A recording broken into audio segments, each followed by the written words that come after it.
আজ রাতটা গেলেই কাল 12 তারিখ, জাতীয় নির্বাচন। অনেকে নতুন একটি বাংলাদেশের স্বপ্ন দেখতেছেন। জানি না পূর্ণ হবে কি না, একমাত্র আল্লাহ পাকই ভালো জানেন সামনে আমাদের জন্য কি অপেক্ষা করতেছে। হ্যালো এভরিওয়ান, আসসালামু আলাইকুম। সবার কি অবস্থা? অনেকদিন পর আসলাম আপনাদের মাঝে।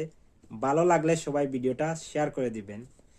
তো কালকে আপনারা সবাই ভোট কেন্দ্রে যাবেন, আপনাদের পছন্দের প্রার্থীকে সবাই ভোটটা দিয়ে আসবেন। যদি আল্লাহ চান ভালো কিছু হবে।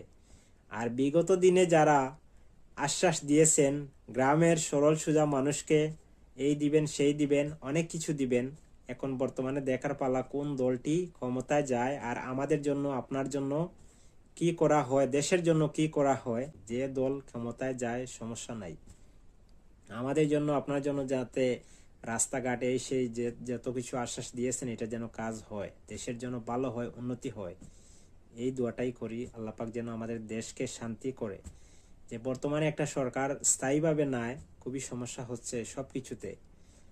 যে কোনো একটি সরকার যদি স্থায়ীভাবে আসে তাহলে আমাদের দেশ হয়তোবা এগিয়ে যাবে, আমরা ভালো থাকবো সব কিছুতে।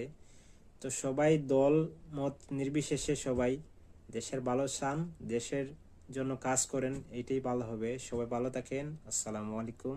সবাই ভালো থাকেন।